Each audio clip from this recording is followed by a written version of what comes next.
In the last episode, we examined how the syntactic flexibility of the pentasyllabic form enable a relatively faithful recording of the complex thought processes and hasten the rise of reflective poetry.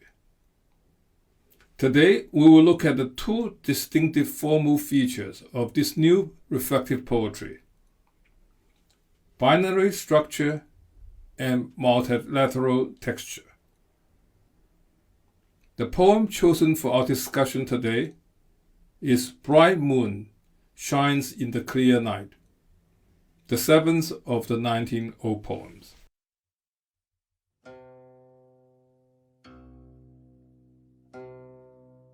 Bright moon shines in the clear night. Bright moon shines in the clear night. Crickets chirp near the eastern wall. The jade handle points early winter. The myriad stars, are they crowd into one another? White dew gathers on wild grasses. The cycle of seasons suddenly changes again. Cicadas buzz among the trees. Dark swallows, where have they gone? Once we were friends, studying together. High you soared, strong, beating wings. Our friendship you have not remembered, and abandoned me like a footprint left behind. Sovereign willow, dipper in the north, or drawn ox that cannot carry a yoke. Truly, without the firmness of a rock, what good can you gain from these empty names?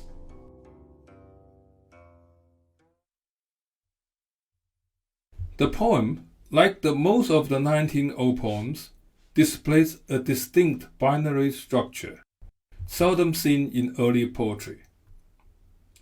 Such a structure is typically composed of two evenly divided parts. First, an emotional observation of an external scene, and then a reflection on the aroused emotions. In this poem, the first part depicts a desolate scene the poet confronts on a cold autumn night, full of melancholic sights and sounds. If the star J handle heralds the advent of cold winter, the sounds of crickets and cicadas announce an unpleasant change of seasons, lamenting, as it were, their own impending death. The second part turns to the desolation of an internal kind, faced by the poet. Depressing thought of abandonment by an old friend and a deep frustration with career setbacks, aggravated by that friend's success. To extricate himself from these bleak reflections, the poet turns to human transience as a means of consoling himself. Since that will claim us all anyway, he consoles himself that his friend's successes, names, ranks, titles, really mean nothing. He imagined asking him, quote, "Truly, without the firmness of a rock, what good can you gain from these empty names?" Unquote. Unlike the poem discussed in the last episode, the transition between two parts is rather abrupt. This abruptness, however, is more than compensated by a rich network of textual resonance between the two parts. In the second part, the poet conveys his criticism mainly through metaphorical images. For instance, the image of soaring bird beating its wings is intended as a satirical metaphor for his friend's unscrupulous self-advancement. The star names, the southern winnow, dipper in the north, and the draw ox are all used metaphorically to suggest emptiness or even falsehood, because the stars are anything but these objects and animals. It seems the poet is here thinking not only of the empty false friendship, but also of the hollowness of his friend's success. It is important to note that all these star metaphors strongly resonate with the real star depicted in the first part. This textual resonance activates connections between the two parts, leading to a melancholic blending of the desolate scene and woeful utterances. As indicated by the color coding in the accompanying text, the network of textual resonance signifies the emergence of poetic texture in pentasyllabic poetry. If poetic structure is the framework of a poem, poetic texture results from the interfacing process.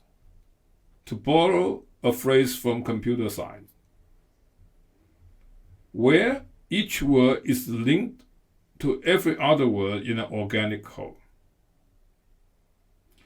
Just as networking denotes a process of multilateral linkage, poetic texture means a process of multilateral interplay among words and images in a poetic text. Panning out still further from the poem, we can think some more about poetic texture in relationship to written poetry. Consciously crafted poetic texture, in my view, is the product of solitary poetic writing, a quality hardly possible in collective oral composition. The conditions of the latter essentially preclude subtle poetic texture.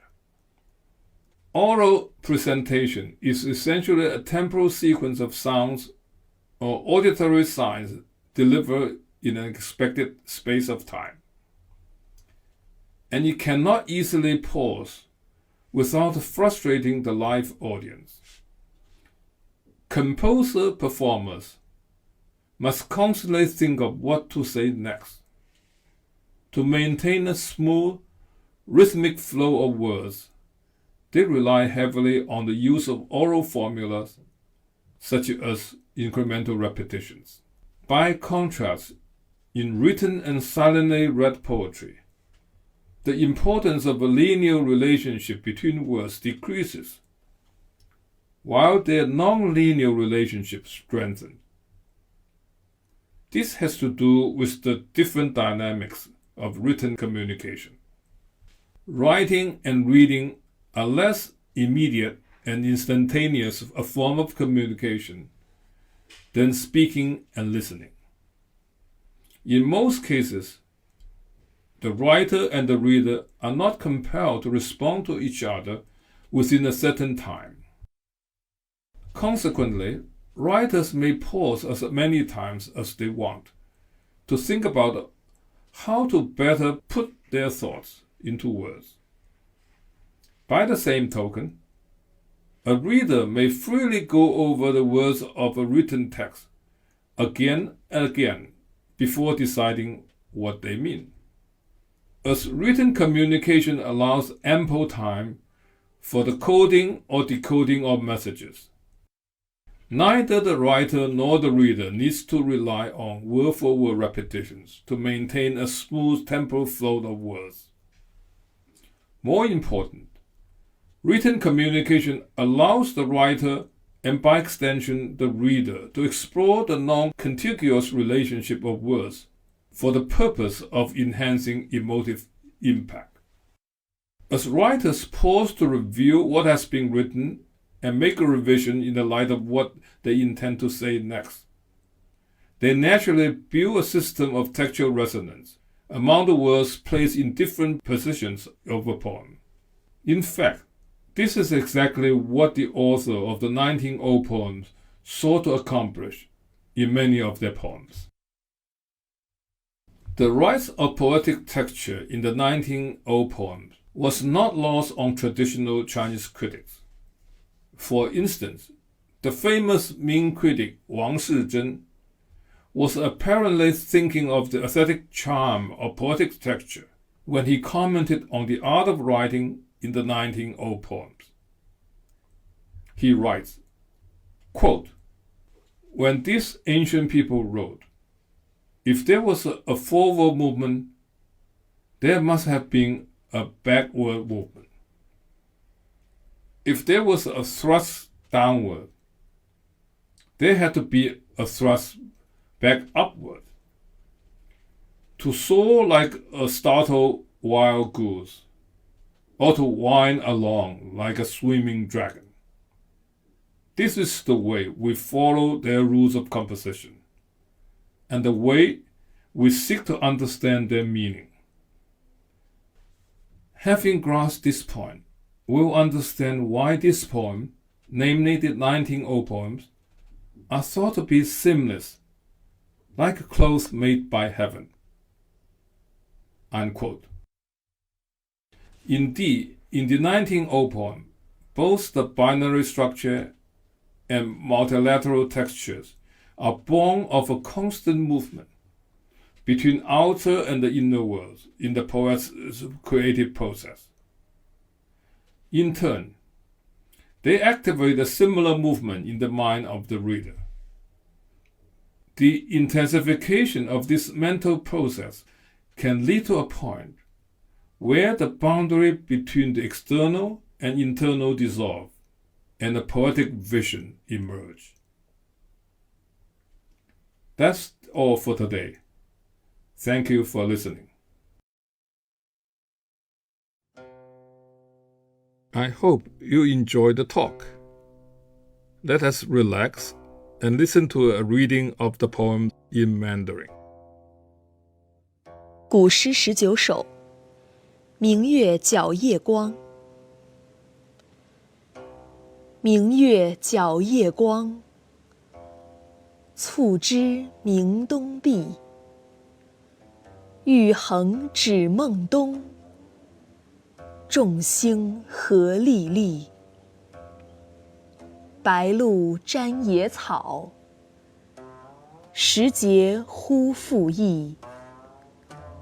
秋蝉鸣树间，玄鸟是安适。昔我同门友，高举振六合。不念携手好，弃我如遗迹。